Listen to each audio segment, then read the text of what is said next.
Graça e paz, meu irmão, gratidão damos a Deus por esse dia, hoje, 18 de maio de 2026.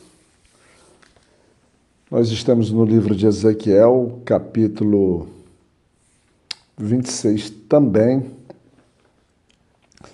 e a gente está vendo a relação agora de uma outra personagem.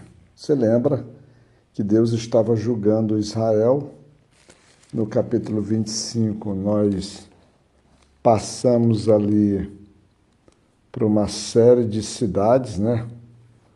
Por uma série de povos, Moabes, os filisteus, os amonitas. E nós chegamos agora em um povo bastante incomum, assim, num primeiro momento, no aspecto, porque às vezes em que nós lemos sobre os fenícios, nós temos uma relação muito positiva, em tese, do povo judeu com esse povo. Eram aliados, principalmente aliados comerciais, em que se destacava nos tempos ali de Davi e de Salomão em sua essência. Foi um povo marcante, um povo decisivo ali na construção do Templo de Jerusalém, não só no fornecimento de material, como foi ali a gestão do rei Davi, e posteriormente na gestão do Salomão, quando o rei Irão mandou seus, vamos dizer assim, vamos chamar os seus arquitetos, chamados seus artesãos, para auxiliar na construção do templo. Então esse capítulo ele vai trazer uma coisa significativa sobre a nossa caminhada de vida. Ele vai lá no versículo 2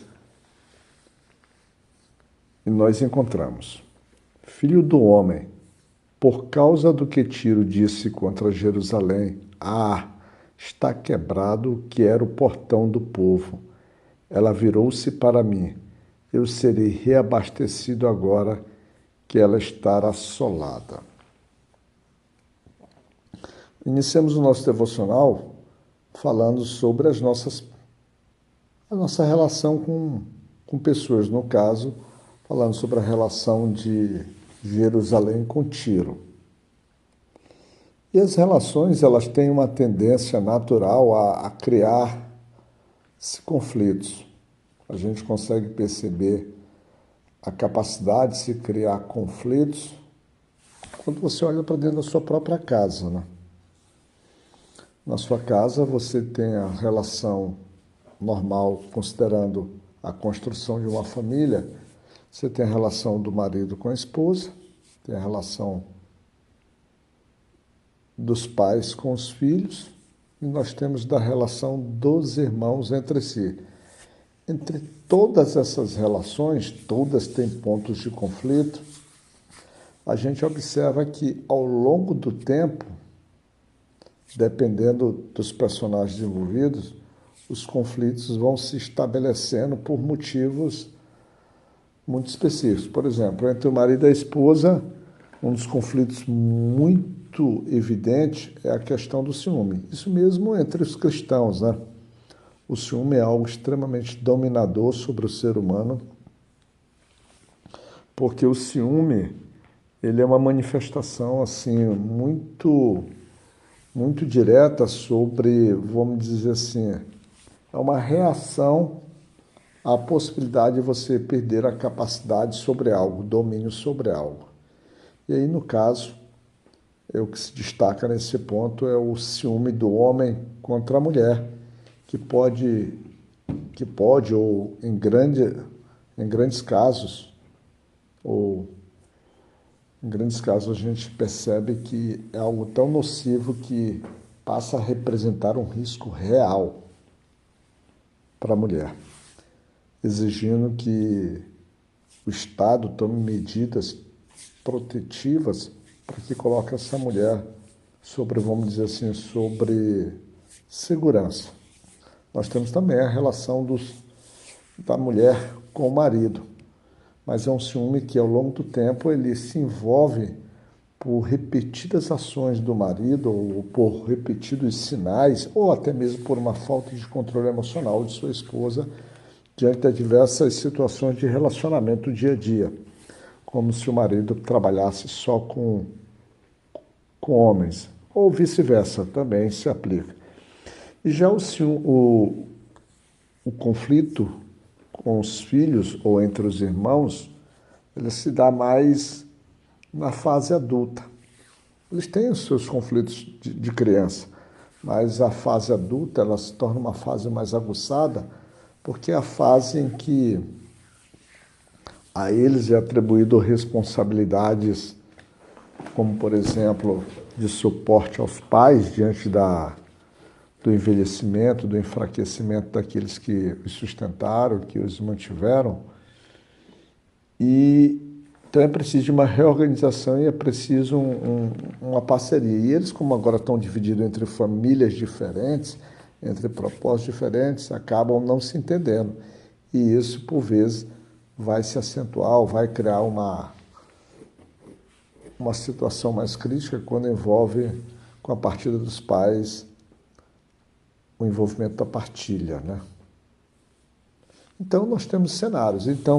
E aqui o cenário que nós temos é uma relação de uma cidade ou de um povo com outro povo, que em tese era uma boa relação.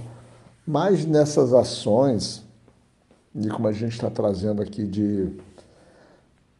das profecias, né, que o profeta, no caso aqui, Eliseu, está recebendo, que o próprio profeta Isaías já recebeu algo sobre isso, só que a gente percebe que essa relação, que aparentemente tinha de fidelidade, de amizade, de companheirismo, de mutualidade, é uma relação que não se sustenta. E aí o profeta Isaías, por exemplo, no seu livro, eu acho que lá pelo capítulo 23 de Isaías, ele vai falar vai sinalizar sobre essa questão de Tiro. E aqui o profeta Ezequiel agora recebe, vamos dizer assim, de uma forma mais clara, o detalhamento sobre uma situação dessa, porque a Fenícia, representada por Tiro aqui, ela mostra como as relações, uma representatividade, como as relações, às vezes, você precisa ter cuidado com sua confiança. A tua confiança, ela tem que ser estabelecida somente em Deus, porque nós temos uma cidade rica que se alegra com a queda de uma outra cidade em que elas eram parceiras, que elas tinham, vamos dizer assim, uma relação diária de contato, que seria como uma relação de caminhada. E aí que a gente tenta olhar sobre a dificuldade dos nossos relacionamentos, das nossas amizades, daquela que nós chamamos aliança. Nós temos que tomar comumente que a única aliança inquebrável que nós temos é a aliança do Senhor em relação a gente. A gente, por outro lado, acaba sendo como uma fenícia, uma Tiro, em relação à nossa fidelidade ao Senhor, porque a gente se torna inconstante, a gente se torna, dentro desse processo que nos é pautado, que nos é compreensível como atos de escolha, a gente acaba se distanciando muitas vezes do propósito, do projeto, da finalidade para aquilo que nós fomos estabelecidos e criados. Então, essa cidade rica, o interessante é que não se tinha essa necessidade de se alegrar, e na verdade o que se esperava de uma cidade dessa era a mutualidade, era estender a mão, era a amizade, era o companheirismo, ou o aspecto que nós chamaríamos de lamentação, elas não existem. E aí o Senhor então levanta os olhos para essa cidade, chamada de Tiro, né? E mostra para o profeta que ela não resistiria. Aquele ato chama a atenção ao Senhor, que quando essa cidade se vê na oportunidade de se tornar rica e próspera, conforme o próprio versículo 2 fala, não na versão que eu utilizei, mas na versão NAA, quando ela diz o seguinte, quando ela diz assim, ó, foi arrombada a porta dos povos, ela se abriu para mim, eu me tornarei rico, agora que ela foi arrasada. Agora que ela está fragilizada, aquele que é meu amigo, que eu devo ajudá-lo, eu vou aproveitar e vou acabar com ele de uma vez. E aí vem a resposta do Senhor. O Senhor, diferentemente do que eles projetaram para si, do que eles vislumbravam, o Senhor agora vislumbra que eles Lá no versículo 5 diz assim: no meio do mar ela virá a ser apenas um lugar onde os pescadores secam as suas redes, porque eu anunciei, diz o Senhor Deus, e ela se tornará despojo para as nações. Eu li na versão NAA, mas para que a gente possa situar como eu transcrevo os versos, que fica mais fácil para mim na BKJ, a BKJ ela diz assim: virá a ser um lugar para o estender das redes no meio do mar, porque eu disse, diz o Senhor Deus, e tornar-se-á despojos para as nações. Ninguém deveria então se surpreender. Você vê que todos os atos estão sempre sendo anunciados antes. E isso já tem um profeta, não me lembro se foi em Isaías ou se foi em Jeremias, que já falava sobre isso. Olha, ele traz antes para que depois eles não digam que o que aconteceram foi que eles adivinharam. Não, tudo é predito antes. Então o Senhor lança seus olhos, e aí quando você vai ler o capítulo, ele vai falar sobre queda de muralhas, sobre as riquezas que serão levadas, sobre os filhos e as filhas seriam mortos, ou seja, a cidade vem para a ruína. E quando você vai lá no versículo, entre o versículo 17 e o versículo 18, porque no 17 o profeta ele faz uma lamentação, né? Aquela cidade que antigamente atemorizava, ou aquela que se sobrepunha sobre aqueles povos ali, aquelas ilhas todas. Agora no 18, olha o que nós encontramos. Diz: agora as ilhas estremecerão no dia da tua queda. Sim, as ilhas que estão no mar turbar-se-ão com a tua partida. A Bíblia BKJ tem sempre uma linguagem que tem um pouquinho mais de refino, então dificulta. Quando você vai na outra versão, que é a NAA, ele praticamente ele vai dizer assim, ó, as ilhas, elas tremeriam, elas ficariam assustadas com a sua ruína. Como é que uma cidade forte que nem essa, ela acaba caindo? E ela acaba caindo porque a mão que se levanta sobre ela é a mão do Senhor. E a mão do Senhor se levanta sobre esta cidade, porque esta cidade vai se mostrando ao longo que Tiro é falado em Ezequiel, é falado em Isaías, é falado em Oséias, vai falado em outros profetas. E a ideia que nós vamos ter aqui é a ideia que ela é uma cidade que se tornou arrogante pela sua potência.